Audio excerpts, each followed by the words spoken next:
একটা কথা বলি, আপনি রাগ করবেন না, কিন্তু সত্যিটা একটু কষ্টের। আপনার জীবনে একটা অভ্যাস আছে যেটা আপনি খুব হালকাভাবে নিচ্ছেন, কিন্তু এই ছোট জিনিসটাই ধীরে ধীরে আপনাকে ভিতর থেকে শেষ করে দিচ্ছে। আপনি হয়তো বুঝতেও পারছেন না, কারণ এটা বড় কোনো গোনা মনে হয় না। এটা খুব ছোট, খুব সাধারণ, সবাই করে। তাই আপনি ভাবছেন এতে কী এমন হবে। কিন্তু আজকে আমি আপনাকে একটা প্রশ্ন করব। আপনি দিনে কত সময় একা থাকেন? সত্যি করে ভাবুন। একটু থামুন। হয়তো ১ ঘন্টা, হয়তো ২ ঘন্টা, হয়তো তারও বেশি। আর সেই সময়ে আপনি কি করেন? ফোন হাতে নেন, স্ক্রল করেন, অথবা এমন কিছু করেন যেটা আপনি কাউকে দেখাতেও পারবেন না। প্রিয় ভাই, এই জায়গাটাই আসল সমস্যা। একা সময়ে আপনি যা করেন সেটাই আপনার ভবিষ্যৎ বানাচ্ছে। ধীরে ধীরে অজান্তেই আপনার চিন্তা বদলাচ্ছে, আপনার অভ্যাস বদলাচ্ছে, আপনার মন দুর্বল হয়ে যাচ্ছে। আর আপনি ভাবছেন আমি তো কিছুই করছি না। এই কিছুই নাটা সবচেয়ে বড় সমস্যা। একটা উদাহরণ দিই। ধরুন আপনি প্রতিদিন 30 মিনিট এমন কিছু দেখছেন যেটা আপনার জন্য ভালো না। এই 30 মিনিট খুব কম মনে হচ্ছে, ঠিক? কিন্তু 30 মিনিট 30 দিনে 15 ঘন্টা।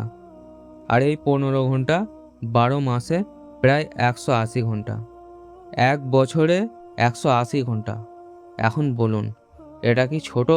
না, এটাই আপনার জীবনটা বদলে দিচ্ছে ধীরে ধীরে। আপনি বুঝতেই পারছেন না আপনার ভিতরে কি ঢুকছে, কি জমে আছে, কি আপনাকে বদলে দিচ্ছে। আর একটা জিনিস, এই অভ্যাসটা আপনার ঈমান দুর্বল করে। আপনি নামাজ পড়তে চান, মন বসে না। কেন? কারণ আপনার ভিতরটা ক্লান্ত, দূষিত, ভারী হয়ে গেছে। আপনি আল্লাহর দিকে যেতে চান, কিন্তু ভিতর থেকে টান আসে না।